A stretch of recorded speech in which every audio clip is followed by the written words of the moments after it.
What's up guys, Nate back with another unboxing video for this week. We've got a bunch of different tech products as well as some specialty tools that we use on our job sites during install. Stick around, let's dive in and see what we have going out. All right, let's dive into some of the products that we have going out for clients. I know for a fact there's some specialty tools in this, like I mentioned in the intro. Sometimes we run into things on job sites where we need something specific to get it done and we may just not have it, or it's broken for whatever reason. This one, the tool that we needed was broken, so we had to order a new one. But let's dive into the first thing here. We'll start with like this week's edition of the most ridiculous boxes that Amazon uses.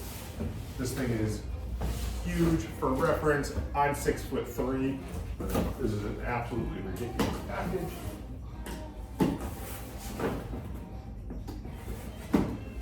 But I guess this makes the most sense for how they were to ship it. We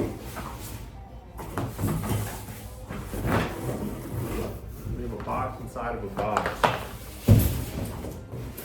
So like I mentioned, sometimes we have to use some like specialty style tools. This is a flexible auger bit. I believe it is 50-ish inches long. We have a scenario where it's a retrofit for a customer, and we are putting a in-wall, the U6 IW from Ubiquiti. We're putting it in a old phone jack in their backsplash in the kitchen. They're no longer using the phone system. However, normally we can just trace the cable through the basement where it comes up through the subfloor. But that particular one was not a home run, so we obviously couldn't find it. And in their scenario, there was nothing else in that wall, so it was pretty hard to measure off of anything. There's no vents, there's no Romex home runs to measure from the basement up to make a confident drill hole. So what we use is a flexible drill bit. There's another box in here somewhere that has an additional tool that will go with it. But this allows us to come in from the top and drill straight down. This is I believe it's a 1/2 inch. Let's see if we can kind of pick this up at all without just auto-focusing my face. So has a nice auger bit on the end. I don't know if it's gonna pick it up, but it does have a hole right here. So if you were also using this to pull wire, you could drill your hole, grab from the other end, attach your wire to this, and then pull back out. So 2-in-1 acts as a pull rod, but 1/2 inch. It's a 3/16 shank diameter, so nice and thin. Any drill can run this. But the downside to a tool like this is it does walk on you. So it's very difficult when you're drilling blindly through a wall cavity to keep it centered in the bottom plate. So let's see if I can get lucky as to what box has the solution to that, which we also, for whatever reason, didn't have. We have one. I don't know where it is. I don't know what truck it's in. Yes. So we have, I don't know, there's got to be an actual name for this. Racketeers makes a really nice, like a plastic one. And I actually thought about just 3D printing it. We 3D print a lot of our tools, or like specialty, like one-off things. We 3D print a bunch of them. But so what this is it's I'm gonna go with a 2-inch ball with the matching diameter for the shank of the drill bit. And what you do is you put that on. There's a set screw that comes in the package. There's also one smaller ball. And what this does is when this is in the wall, this is going to butt to each side of the drywall in between each, forcing you to drill in the center. Because if not, when you're bent and you're coming down like this bit wants to walk this way every single time, especially if you're going up. You're gonna pop out the drywall, like no question. So all this is just, it's a solid wood, like maybe 2.5 inch ball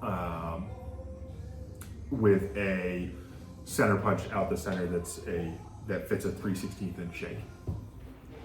Awesome tools. I'll link the product, as always, I'll link the product in the description. This brand is the Eagle Tool US cable bit. I like to use the ones that are auger style that have the tip that starts, and it helps it not walk.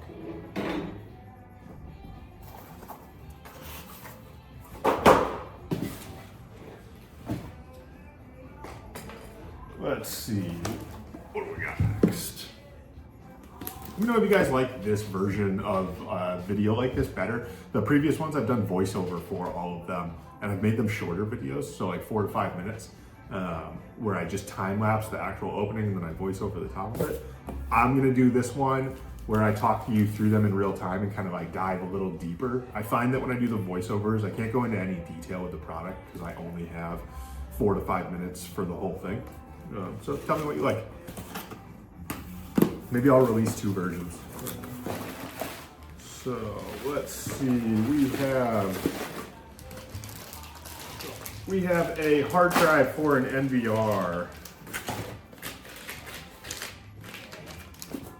I'm gonna leave this in the static film. I'm not gonna take it out yet, but just a pro tip, if you get a hard drive and it is in the purplish gray static film and you take it out of it, do not put it back on top of the static film. It will, it completely defeats the purpose.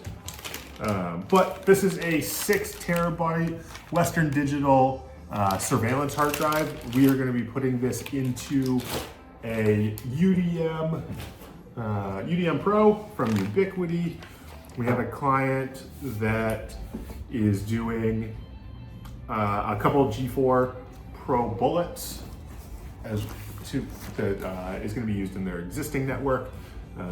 Currently they have a Dream Machine. We are upgrading them to the UDM Pro with a USW switch. I think we did a 16-port switch for them, and their rack, this is actually their rack as well. So we're doing a full update. Right now they have a UDM, or they have a Dream Machine. They have like a small TP-Link non-PoE switch, and then they have 2 access points, I believe. The install was from quite a while ago. They have 2 access points, and I think they're both PoE injected. So none of it's consolidated. All of it's just kind of on a shelf. So he was looking to do some upgrades, and we decided that we would just kind of go all the way, and we'll do a full rack, wall mount it, and then kind of enclose everything in one.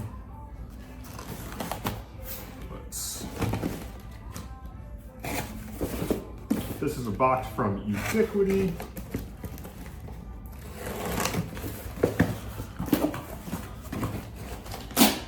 Okay, we have 2 of Ubiquiti's U6 Extenders.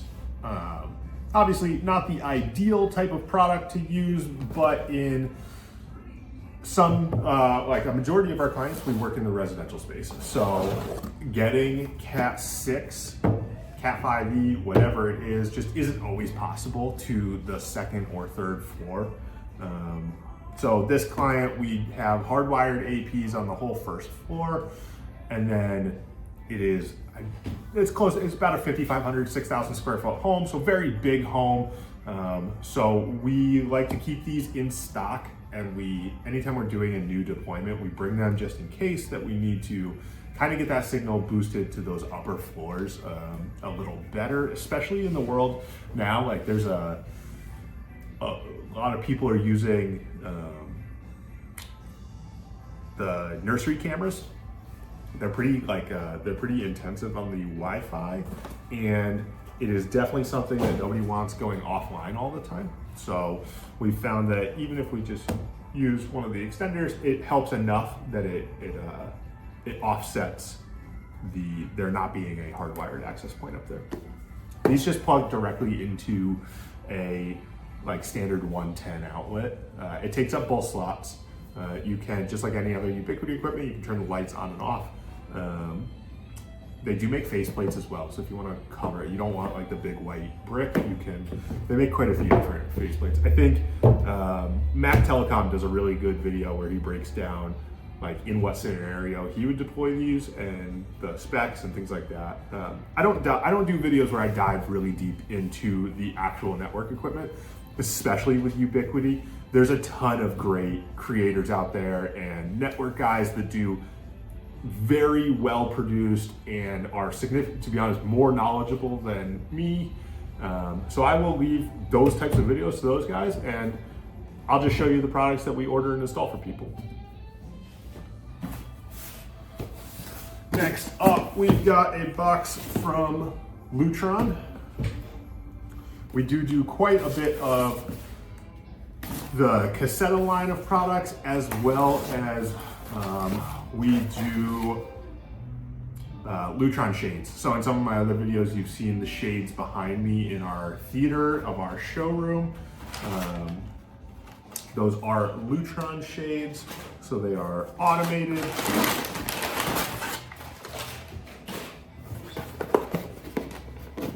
So let's see, we have the Smart Bridge Pro from the Casetta lineup from Lutron. This is for a shade client, so this client is getting,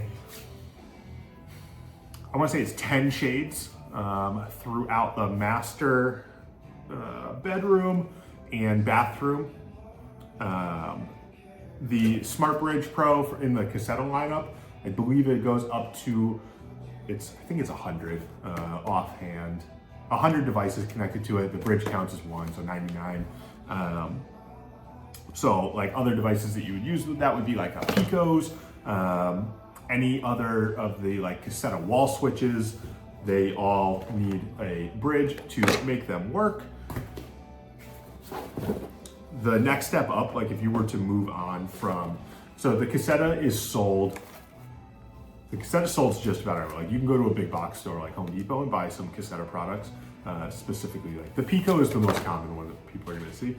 The next step up would be going to the like Lutron RA series, so RA 2 or RA 3, which is dealer only. So you're not going to be able to go into like a store and buy that. You have to work with a Lutron dealer like myself, or I promise that in your area there is a Lutron dealer. Typically, it's going to be some form of an electrician or a lighting company or someone like that. Just more of an integrated solution. You can do quite a bit more with the RA 2 and RA 3 series, and it does cover significantly more square footage. And then the next step up in Lutron is Homeworks, which is that is the top echelon from Lutron. So that's everything. You can automate the entire home lighting wise through Homeworks, shades, everything all gets into one. Next up in this box from Lutron, we have a wireless repeater. What this does is, so the hub has to be within 30 feet of a shade to make it actually function.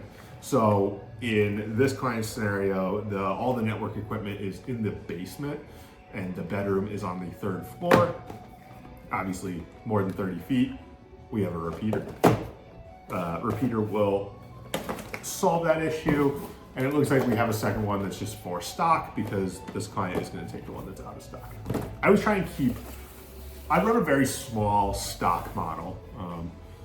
And let me know if something like this is more interesting to you in like a long form conversation of how the business side of it's run. I run a very small stock model. It'd be none if I have the choice, but we do service calls in between our bigger jobs. So we have to keep some types of products in stock. But in general, our model is customer gets a proposal from us for whatever they're looking to do. They pay a deposit, which basically allows us to order the parts and they pay the difference when we are done installing them, including our labor charges, which allows us to keep a very limited stock here, which obviously doesn't tie up a ton of money for us and frees it up for other things like other business expenses that kind of come along with that. And let's see. I don't believe this is actually a 2N product. It just has 2N tape on it. 2N is a security type product. Okay, so this is another different client. This is a Claire panel. Claire is another different type of control system. The main difference with Claire and what we use it for is this customer was looking for door and window security access with monitoring. So the difference with Claire is Claire allows us to do, allows us to set them up with monitored security from police, fire, and EMS. This does a great job as like a entry-level control system as well. So if you have some like IoT DIY automation products like Cassetta Lutron, Philips Hue, Sonos, Ring, whatever it is, I lied, not Ring, but other types of products like that do integrate really well with this. It has a wall panel. It's very user-friendly. You can set some automations and some scenes to it. It has a nice app. Their cameras work very well as well. But these are just door ajar sensors. They do proximity sensors. They have smoke as well. And last up is the network rack for that client that I was talking about before. This does come in a million pieces, so I will save it for another video. I'll time-lapse build it for you guys so you can see it. It's the same rack that we typically have. That's not true. It's not a rack that we typically use. I ordered the 6U version of this for another client because it was a rush job and we couldn't get what we usually use. And I was so impressed with it that I'm using it again. This is the 12U version, so it's bigger. It does come with, it's an enclosed rack. Both side panels open very easily off of it. It's a glass plate front. It does come with a single fan built into it, which I was shocked about. We replaced the fan immediately. It was very loud. And to be honest, it didn't work overly well. We use cool components for most of our rack fans. You can use any PC fan, honestly. It doesn't overly make a difference. But yeah, this is the 12U version. But I was impressed with it. For the price, like if you're trying to start and build your own network at home, this thing's, for the cost of it, I'll link it in the description. So like all the products, I'll put them in the description. I don't remember the price off the top of my head. It's under $200 for a rack, which in my industry, like I just put up a video where we deep dive the strong rack that I have in my showroom here. I don't know the price offhand, but like a dealer only type of product like that, don't get me wrong, like that is a very well built, heavy welds, nothing's moving on it. It's on very nice casters. It's, that's like it's a higher quality. I mean, it's a higher quality. But if you're doing like a bare bones setup in your own home, there's no reason that you can't get away with something like this.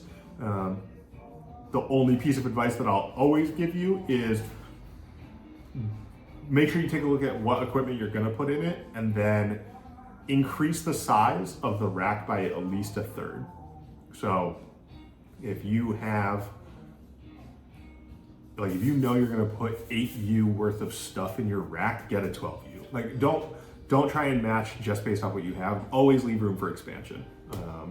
It's way easier and it doesn't hurt. Like it'll sting less later if you spent the extra whatever, even if you spent an extra $100 at the beginning and got the bigger rack, than if you had to take down the small rack that you put in the first time and re-terminate everything and rebuild the entire rack.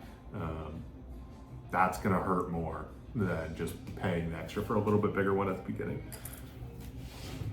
So that's all of our boxes for this week. I hope you enjoy this more long form conversational style where I can kind of deep dive some of the products more and talk about why I use them and what I like about them. If you prefer the other version, tell me, let me know, drop it in the comments. As always, I'm Nate, I'm teaching technology. If you like this type of content, go ahead, subscribe. It helps me out. And we look forward to seeing you in the next video.